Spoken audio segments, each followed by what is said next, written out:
Well, hello and welcome to another guest interview here on the Profit with Law podcast. I'm your host, Moshe Amsal, and today I have a treat for you because our guest is a profit coach, and that's profit with an F, not a PH. So if you want to be able to foresee the future, you're going to have to wait for another guest interview. But if you want to talk about profitability, which is the jam on the Profit with Law podcast, then you're definitely going to stick around for this conversation because we're gonna have a profit ping pong match, and I'm really excited to get inside someone else's brain who's talking about profitability with their people as well. So our guest today is Sam Varner. Sam Varner is, as I said, a profit coach. He's the founder of SHE Collective Biz and also a podcast host of the She Needs Grit podcast, available on all podcast players. She's a business strategist and creator of the Crush Formula, specializes in helping service-based business owners make profit a priority. A conversation with Sam is an opportunity to share a no bullshit friend-to-friend chat about profit, business success, and the grit it takes to make success inevitable. She's open and honest about how to achieve business growth well into six figures and just how to tap into each individual business owner's hidden potential. She wants your audience to be inspired through their own personal breakthroughs, strategy, and grit to surpass their current goals and growth plans. Sam, welcome to the show. Thank you so much for having me. I am thrilled to have this conversation. Awesome. So I'm going to jump in with an easy throw the ball over the plate pitch for you. Our audience doesn't know who you are. Give us a little bit of the backstory. Who are you? How did you end up becoming a profit coach, working with service-based professionals? Paint the picture for us. Okay, perfect. So the picture is a little bit all over the place, as it is, I think, for so many people arriving at what they do as a business owner. But what happened for me was I started out in marketing and PR. I was doing the agency life, and the agency collapsed. So I tripped into finance. So I was doing personal finance, estate planning, that sort of thing. And my husband got a job offer in Australia. So at this point, we're Canadian, we're living in Canada, and we end up moving to Australia. So I give up my career, get to Australia, have a baby, as you do, and requalify for everything that I was going to do, just go back to work in Australia, only to find out we're moving to Texas. So now my Canadian qualifications are not helpful here. Australian qualifications not helpful here. So I decide I'm going to create a business of my own where I can do this regardless of where I end up in the world. And I started money coaching for people individually originally. So talking about personal finances, engaging them on that front. And everybody that showed up was a business owner. So there was something in how I was speaking and how I was marketing to my people out in the world that was drawing business owners to me. So I very quickly pivoted into let's make more money in your business rather than just dealing with your budget and your lattes and all of those things. That's kind of the short version of how I ended up a profit coach. I love that story. You know, the best businesses or the best stories are created out of need, and it's very interesting because it's not that like, oh, I had to start something, so this is where I ended up. Clearly, you had to make a choice about where are you going to put your stake in the ground? What are you going to do? So although you needed to do something so that you didn't have to start over every time that you got relocated by your husband's job, at the same time, it was very much something that you wanted to get into, talk about, and be involved with. So really cool story. Now, so are you in Texas now? Where'd you end up? I'm still in Texas. Yeah. After all of that planning and plotting for the next move, we've now been in Texas for, I always have to do it based on age of the kids. So just about 10 years. It'll be 10 years in December. So we just had our 9th anniversary. What part of Texas? Just west of Houston in Katy. Okay. My daughter's in Houston. So okay. I may occasionally head down to Houston to visit her. And which part of Canada were you from? I am from Alberta, so I grew up just outside of Banff. So in the Rocky Mountains is where I grew up. So radically different than both Australia and Texas, really, when it comes to weather and seasons. But yeah, I'm an Alberta girl. Cool. Yeah, I have roots in Toronto. So when somebody says they're Hmm. from Canada, I ask. But Alberta is I nice went to too. That's okay. Yeah, I lived in Toronto a little bit. I went to Humber College for my postgrad for public relations in Toronto. So I've definitely spent some time in the city as well. Awesome. All right. So we're going to switch gears. We're going to jump right into the topic of discussion for today. And I told you I was going to start with a certain question, but I actually changed my mind after reading your intro out loud. And you mentioned something in your intro about six figures. And something that Hmm. bothers me as somebody who focuses on profitability is that people walk around toting their revenue number. So Hmm. they'll say, oh, yeah, I hit six figures, I hit seven figures, I'm an 8-figure business, right? But when I started working with law firms, one of the stories I share all the time is that I had a law firm client that had 2 million in revenue and $50,000 in profit, which, if you can't do the math, it's about 2.5% Hmm. profitability, which means that if you sneeze the wrong way, you're losing money. And that really, it really honed in on this problem where the emphasis is placed on the revenue that we kind of forget what the purpose of doing it is. So tell me, how do you describe a business when you want to describe the size? And do you talk about the revenue number the same way? What did you mean by six figures when I read it in that bio?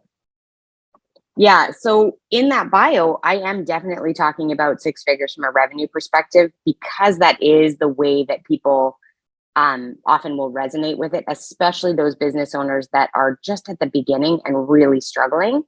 But I agree with you completely. I think the revenue number is almost irrelevant, especially if you don't know the rest of your numbers, which the more clients I come across, the more I realize how many business owners are operating with little to no understanding of the finances or even what their profit.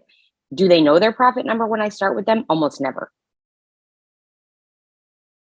Yeah, and that's probably one of the big challenges when Their it own. comes to profitability is that people are just unaware, Hmm. but they probably know that there's a problem, right? Like they know that something's broken, but they just don't know what it is. Yeah. Yeah. They know that their ability to take home income in whatever form their accountant has sorted out for them is they're making a lot more money coming in than what they're able to actually pull out in their business. So that they recognize, that they can figure out, but they just don't necessarily understand how is that happening. Yeah. Now, in my experience, the earlier you are in business growth, the more profit as a percentage of revenue you're able to have.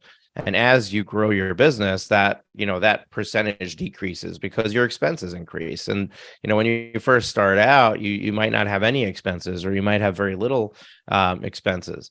So it's interesting that you're focusing on people who are early on in business that are struggling with profitability. So I'm just curious, when you're working with clients, what are you finding is the main challenge or issue when it comes to profitability? I think the number one challenge that I see with my clients, especially at the beginning, is they're not focused on profitability. So that's not even a consideration. I think you're right. So many beginning business owners don't even think about it. They're really thinking about, I need sales, I need sales, I need sales, which of course is true. You do, because otherwise there's no profit either. But what I'm finding is they're not setting themselves up long term for successful business ownership if the only thing that they're paying attention to is how many clients they get in the door. And realistically, when we talk about business owners, oftentimes the amount that they're charging their clients is a massive factor in whether or not they're profitable long term, but even in the short term as well. So do you think in those early stages, the problem is not charging enough, or the problem is that they're spending more than they can afford to spend? I think it can be one or the other. I think almost always they're not charging enough. I think that's a pretty universal problem that I run across with clients. But I also think it's both. I think it's both. Mhm. I think I think they hold hands. I think those are problems that business owners have, and they just hold hands and they go together, and it's kind of um, compounds the problem. Now let's talk about the why that's happening. I think it would be good to talk about both of them, but let's start on the expenses side, right? So there's a tendency to overspend. Why do you think that that's happening? I think there's a couple of things that happen. I think they are looking often. We are looking at businesses bigger than ourselves as our example, as the kind of version that we're trying to be, and so they see things like people are just putting money towards different things. I often see with massive advertising dollars. We'll see that a lot, and we'll see just expenses, hiring people without actually having a plan for what is that person meant to be doing. How are they actually generating revenue? Do you have a way for them to kind of continue to be valuable? So I think it's those things. I think they look to bigger businesses as the example of what to do before they're quite ready to do it themselves. And that can be so problematic because then you're putting a lot of money towards things that you're not yet ready for and you don't really have the money for. And then I think it's that realization that they're really struggling and that they want to grow faster. And so it's that shiny object problem where it's maybe if I have this, maybe it's this software, maybe I need to switch my software. That's obviously the problem. And so there's a lot of grasping at straws as to what is the reason that I'm struggling to make more money. And they just toss money at the problem without a strategy a lot of times, really. Yeah, so I want to dive into. I really like everything that you shared, and I think that looking at what someone else is doing and trying to achieve results faster they go hand in hand, right? Because when we look at what someone else is doing, we view them as they got here overnight, right? Yesterday they were where I am, and they're where they are today. But in reality, there may have been 10 or 15 years in between. And there was a lot that they learned along the way and a lot of pains that they went through and a lot of growth that they went through during that time. So when you're comparing yourself to someone else, it's not just the business model is different, right? Because I think that, specifically with lawyers, often you worked in big law and then you went out on your own and now you're taking what you saw and just assume that that's the model you have to follow, which is one of the things that I talk about, that, that's a challenge in the industry is you have to erase everything and start over. But there is this thing of, trying to get that quick win. And often when you're just throwing money at a problem to try to get a quick win, you're trying to circumvent the growth process. It's kind of, so I like to equate, your business to raising a child, right? It's your baby. But a baby goes through stages. They have to get their teeth. They have to learn to crawl before they learn to walk. Then they learn to walk before they learn to run. And if you try to accelerate that process, it'll actually set them back, because when you're skipping the fundamentals, when you're not getting those lessons in between, they're not going to, if you're trying to teach a baby to run before you teach it to walk, it's going to slow down the process of the baby learning to crawl. And that's what happens in business is we think that we're accelerating. We're going to jump some steps, and in doing so, we actually slow the process down. So it's a very interesting phenomenon. Now, that's not to say that investing, you mentioned many times with already having a plan, and that's really I think the key to success is to do things with intention. So you actually decided that this is the right next step based on this reason, and you've actually looked at the numbers and figured out what it's going to cost and when those that investment's going to start to pay off, and make sure that you have the cash to run you through that period of time. So I don't want people to get confused with saying, okay, I'm not going to invest in marketing because I'm not ready to do that yet. Absolutely. You know, if you have the financial wherewithal to do that, absolutely, you should do that. But it's not a get rich quick scheme. Like, there's no business that's a get rich quick scheme. Otherwise, everybody would be doing that. Yeah, no, I agree with you completely. And I agree. Like, I think there's 1,000 different paths you can take to create the same revenue, the same profit number eventually, right? So you say, okay, my 5-year plan is I want to get to X amount of revenue or profit. Either way, there's 100 different ways you can come at that, but it does involve a step.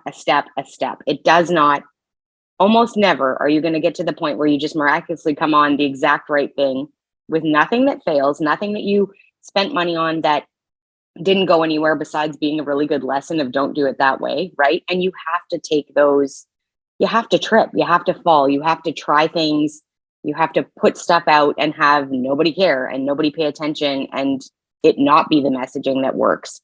And you have to be willing to do that. And I think sometimes we leave our corporate jobs and we think, well, I can definitely do it better than my boss. Obviously, that's why I'm going to be an entrepreneur. I can sort this out. But you need time to grow and learn as an entrepreneur. And if you don't start out that way, you're at the beginning. You're in elementary school, and it's okay to be in elementary school, right? You're not getting your master's yet. It's going to take a little minute.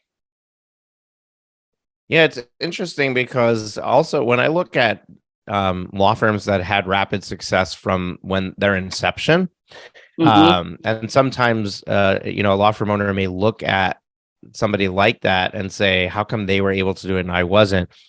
One of two things, if not both things, usually are at play when that happens. Either they took clients with them from their previous firm. So when they take clients with them, they basically have that built-in baseline of revenue to support that initial investment. And they're very clear on what they need because they already have that book of business. So they're already, it's kind of like they're adopting their child instead of birthing their child. And they're getting somebody who's a 3-year-old instead of somebody who's a newborn. So they get to skip those stages. The other thing that I see happen a lot is that there's two partners start a firm. Now I have my own opinions about partnerships, and I'm not endorsing or not endorsing partnerships, but often there's somebody who's a really good lawyer and there's somebody who's a really good marketer, rainmaker, whatever you want to call it. And when those two people get together, essentially what's happening is you have somebody who's built in who's going to do the legal work, and you have somebody who's built in who's going to run the business, and they take off much quicker because the person who's being the lawyer can focus entirely on being the lawyer. And I know you work with any professional services. It's the same in any profession. It is, if you're busy running the business and you're a doctor, you can't be seeing patients all day.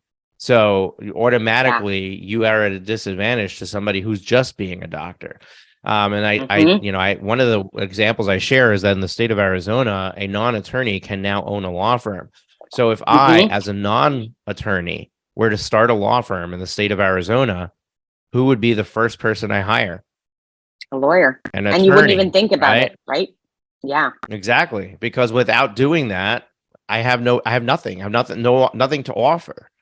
It's just a name, and it wouldn't make sense for me to sell services without having somebody to deliver that. So I encourage all of my clients, if they're stuck in that I'm the lawyer solo capacity, to recognize that that's like one of the biggest things you need to unlock in your growth if you want to create a large profitable enterprise. It's not going to happen with you being the lawyer. Yeah. So, all right, I went on a tangent here. And I I don't love even know that tangent how I though. got here. I think that that's so critical. I think that is the crux to one of the parts that people struggle in is that trying to, how do I want to say this? I think business owners are incredibly hesitant to spend the money on help. And that help could be, yeah, you could be, I'm the lawyer, I'm going to hire out the business management side of this, or for any other business that holds true. And there is that reluctance, like, I don't have enough revenue coming in to do that. I'm not yet capable of doing it. And it's like, and you will never get there if you continue to try and do double duty. It is impossible. And that is one of the areas where, in particular, my clients, and it's not in particular, it's not just my clients, it's everybody, but trying to get people to be that little less scared of bringing in somebody to help with the workload, right? Which is the both pieces of it, right? And I love the Rainmaker title. I think you know immediately if you are the lawyer or the worker or the Rainmaker, you know who you are, and you know who you need then, right? That should be very, very clear. Yeah, and let's use some analogies because I want to dive into this a little bit further. I think this is a great Yeah. conversation to have. It's kind of like which came first, the chicken or the egg, and so part of I mean, there's two different pieces to wrap our minds around. One is the intellectual piece, the logical piece, to understand that I need to make an investment before I get a return. And then the other piece is the how. Like, okay, but I don't have the resources, so how do I do that? So let's talk about just this first. Let's agree, and I want our audience to agree that they understand that they need to make the investment before the return. So here's some good examples. You can't look at the stock market and say, I'm going to watch, let's take a company, Apple. I'm going to watch Apple. And if Apple rises from $100 to $150 a share, then I'm going to get involved and I will have made $50 a share. Right. Right. That's backwards. It doesn't work that way. If you didn't buy it at $100 a share, you didn't get to take that ride to 150. I'm going to collect interest from the bank, and afterwards I'll put my money in for them to hold on to. Yeah, it doesn't work, right? It doesn't work that way. And in business, we try to make it work that way. We say, okay, I'm going to increase my revenue to the point where I can afford to have this person or to spend this money on marketing or whatever the investment is. That's going to allow you to generate that level of work. But I need to get to that level before I bring that person on. But you can't get to that level if you didn't bring that person on. You can't get to that level if you didn't invest in marketing in this way, because what you're doing now can only get you to a certain level.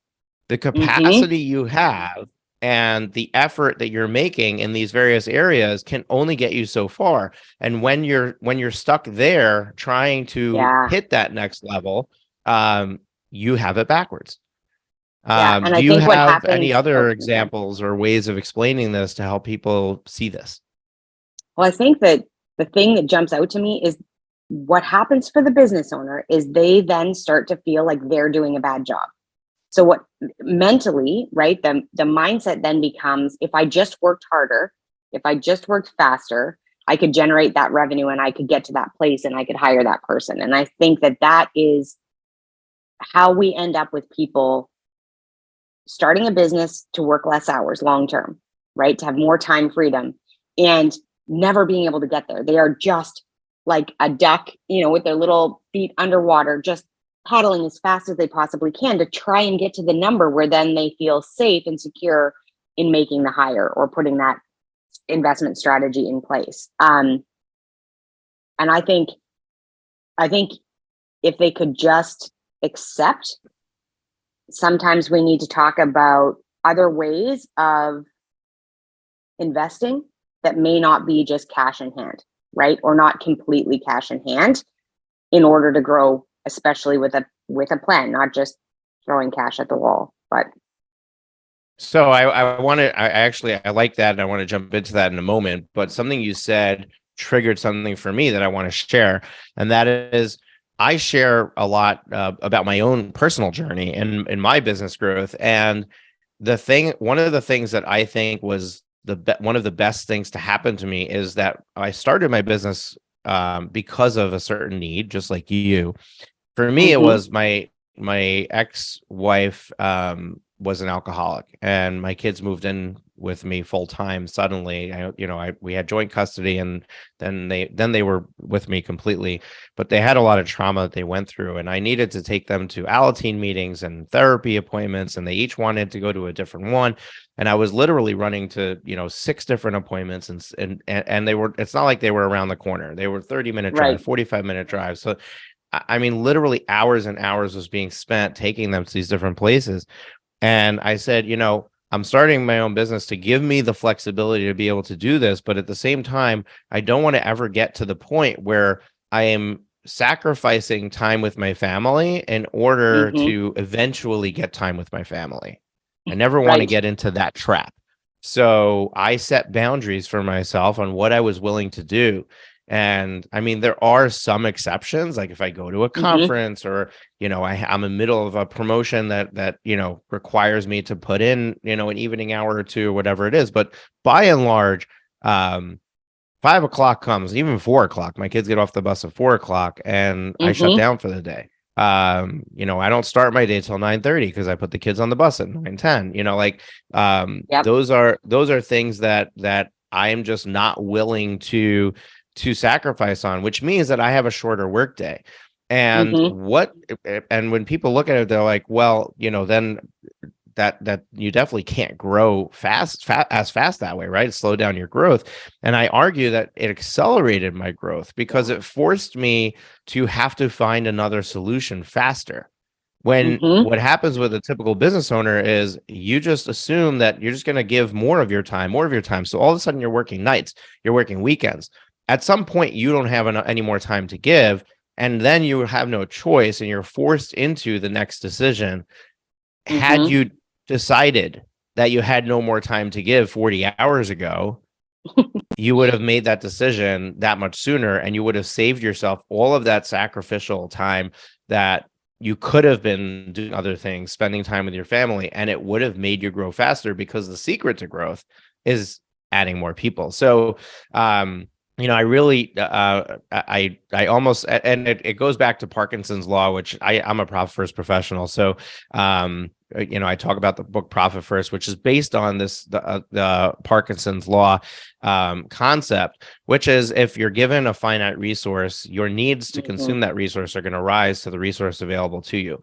So and said one way, if you have a certain amount of time available to you, you're going to take all that time to get what you need done. So, but said another way, if you have less time and it's impossible to get it done in that time, you're going to have to be resourceful to figure out another way to get it done.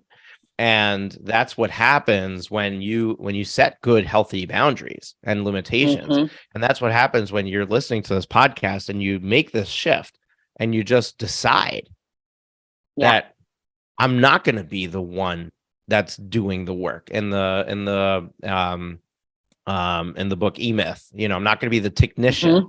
right? I'm Right. gonna go out there and I'm gonna be the business owner, and I'm gonna go get myself a technician. And I think that the faster you buy into that, the faster you're gonna start to unlock growth. So let's talk about the other side of this, which is, now somebody's sitting there saying, okay, I get it, I understand it, but I don't have the resources to do it. And you started mentioning, well, maybe it's not all just cash in hand. What does that mean? And what are some ways that somebody can think about approaching this where they could take the next step in their growth, even though they don't feel ready? Yeah, I think first and foremost, it is taking time to evaluate what your thoughts are around money, what your thoughts are around debt, how you feel about taking on debt. Um, there are a lot of business owners and that are out there that are trying to do it on an absolute shoestring. Like whatever money was in the bank when they started their business is the money that they're trying to grow their business with. And that's not a bad thing. I don't ever suggest that if you can do that, that's not a bad thing. But taking on debt for growth's purpose, specifically with, again, we're going to come back to that, like with a strategy, with a plan, not just, randomly, can be highly valuable because, as you said, the secret and the key to growth is expansion, is more people doing the work, right? Replicating that. And if you need money to be able to hire or to be able to bankroll the payroll for a certain period of time while you're getting up and going, it's worth looking at whatever financial ability you have, right, through your business to get some cash flow, to have either an investor or honestly to just take on a revolving line of credit or something along those lines. And there's 1,000 different ways to do that as well. But not being so fearful that I won't be able to pay it back or that puts a lot of pressure on. In some ways it will, but it also puts the pressure on to get it done, right? To go out and seek out the business and pursue the clients to fill up that calendar of that other lawyer that you have on the books now. And you're like, okay, so now we're bringing in more clients. How quickly can we do that? And with a plan and a strategy, it can be done reasonably quickly if you're feeling pretty confident in your sales ability, which is, there's a lot of pieces to that, obviously, but debt from a business perspective at the end of the day isn't necessarily a bad thing if done with a strategy. It's interesting because I'm in absolute agreement with you, but it comes with, like you said, done with a strategy. We talked about having a strategy, having a plan. It all comes back to that. Like that is the core is to be intentional and to have something that you're executing on. The other thing to be careful about is I just gave this whole example about having boundaries with your time, and you need to do the same thing with your money. If you have a revolving line of credit, it's very easy to get into the habit of using it to cover day-to-day expenses that are not what you intended to have it for. So if you got it and the intention was, I'm going to only use it to invest in the growth of my business, and now things are running poorly for whatever reason, and you're needing to cover payroll and you're needing to pay the other overhead expenses, and you don't have enough revenue coming in to do that, and you start using that line of credit to do that, what that's going to do is it's the same thing with the time, right? Because you made more of that resource available, it's going to cause you to make the decisions the tough decisions you need to make. You're going to make them further down the road than had you not had that. So if you were out of cash and you couldn't pay your people, or you couldn't pay your marketers, or you couldn't pay your overhead, you would have to make a tough decision in that moment of how do I proceed? Right. And I don't know what the answer is, because it really depends on how bad is the issue. And, like if it's a very short-term thing that you're able to predict the short term, then maybe it is something that you lean on the line of credit for. But you don't want to default to it. You want to intentionally plan to do that. Right. If you need to make some tough calls, and maybe you're reaching out to your landlord and saying, hey, look, I'm not going to make rent this month, and I'm going to need you to give me, a 1 month, 2 month, 3 month waiver. I'll still owe it to you, but I just need a little extra space to be able to get things, restarted or whatever. You're going to start looking at other places to get access to that than you would have with your line of credit, where now you borrowed $100,000, you got 5 months out of it, or 4 months out of it, or whatever it is, and now you're back to where you started, and you're 4 months into it without having done anything to fix the problem. So sometimes not having it is going to be more beneficial to you than having it. That's true. It doesn't mean don't go borrow money. It means when I borrow money and I have an intention for it, I need to be really clear about what that intention is, and I need to never violate that. I need to stick to that boundary. It's kind of like knowing that I only have 8 hours in the day, or whatever the number of hours I commit to work, and I'm not going to violate that. Maybe there'll be some exceptions, but it's not going to be something that I'm willing to just, okay, now I was at 8 hours a day. Now I'm at 10 hours a day. Now I'm at 12 hours a day. Now I'm sleeping 4 hour nights and my family doesn't see me. Now I'm gone on the weekends. that can easily turn into something a lot more dangerous than we intended. And nobody ever intends to be there. The reason you get there is because you failed to maintain boundaries. You failed to really treat that as the limitation. So that is back to the Parkinson's law, right? It's going to force you to try to find another solution. And that's what I want our listeners to understand, is that, yes, I am a firm believer in being willing to get money in any way that you need to in order to make that next move for your business.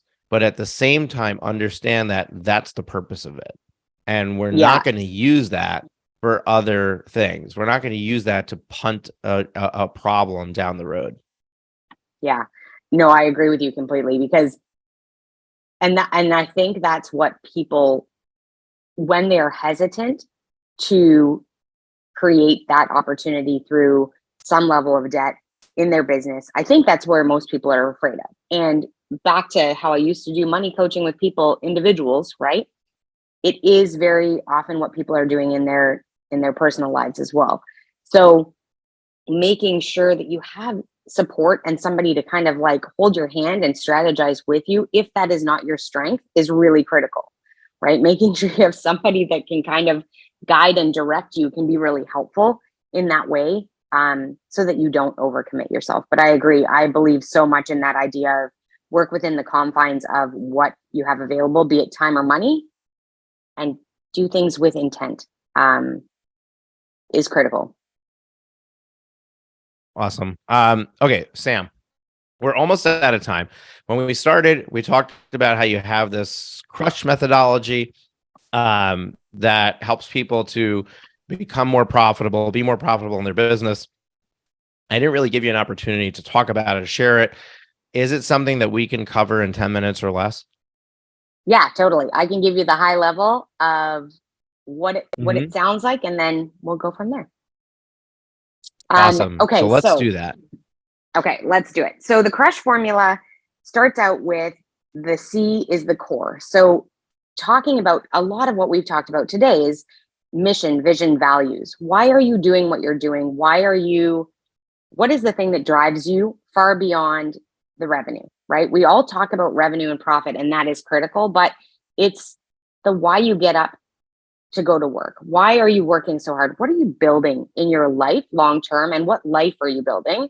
And how is the business supporting you? So making sure that that is ironclad so that you understand that and can rely on it on the days where things seem hard, right? Because we know as entrepreneurs, some days it's hard. So that's where we start. We then go into the revenue for the crush formula, which is knowing your numbers, doing money dates regularly, making sure that you have your fingers on the pulse of the finances of your business in order to make decisions, in order to move forward. The third piece of the crush formula. I'm going to pause for a second. I just want to say that I love that term, money dates with yourself. I might just steal it and use it at some Please point. Do. But that's really good. So the R stands for revenue, but it really is meaning numbers, right? It's not just. But once again, we want to be very careful that you're not focusing on revenue only, because that will get you to no profitability, right? Yeah, no, revenue, just so it fits the crush acronym, essentially, at the end of the day.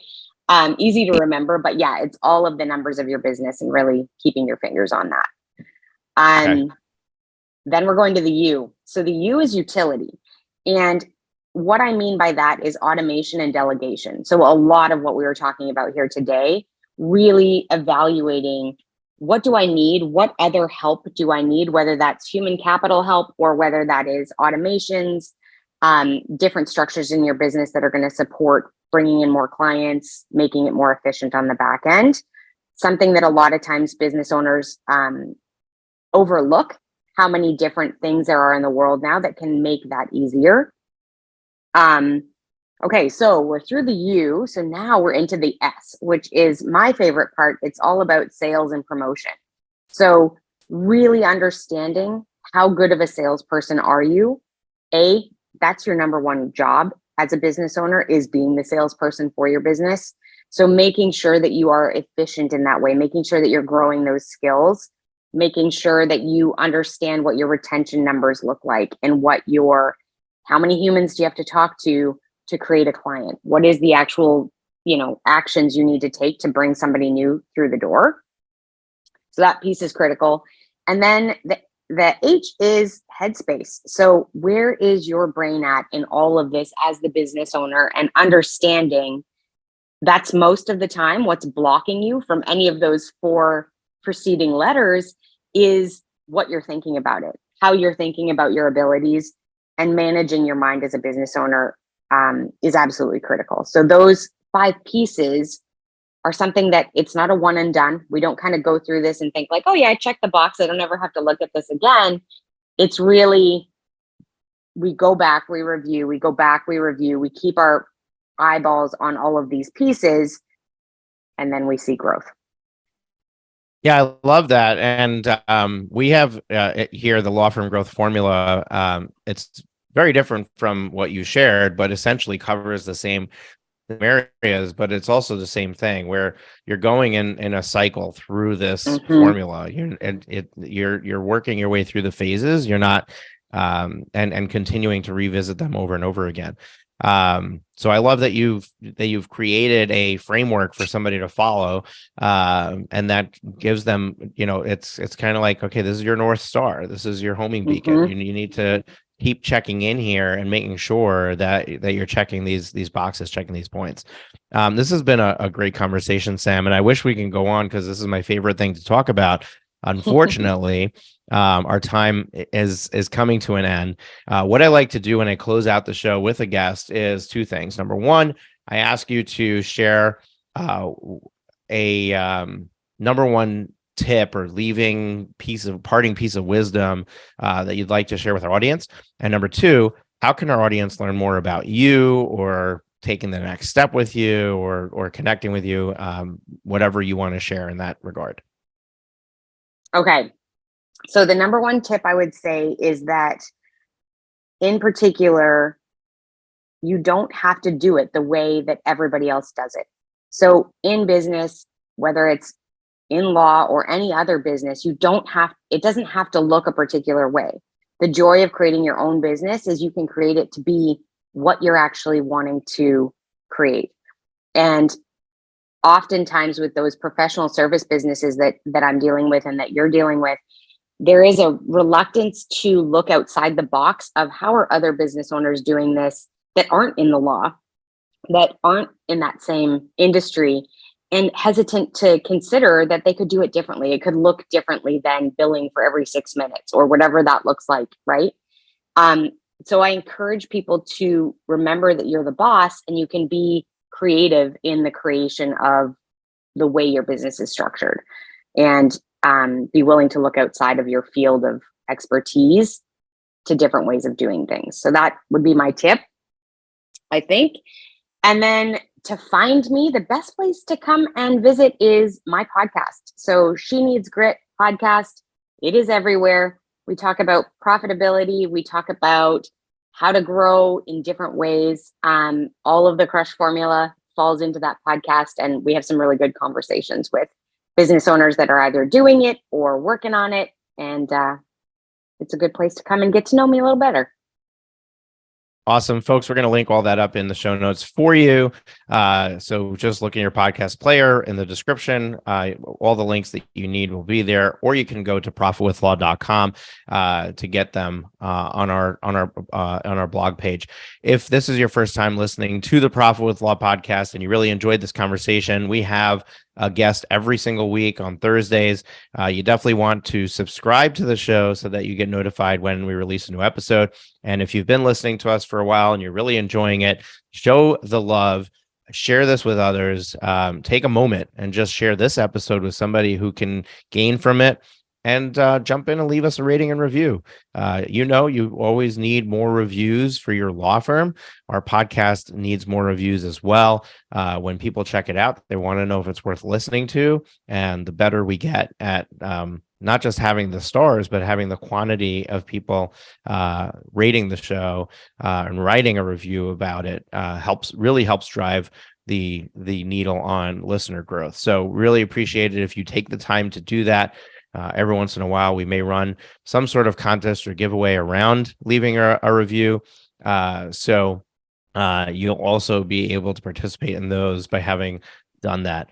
And we have an exciting guest in store for you next week. So stay tuned and we'll catch you then. Have a great day.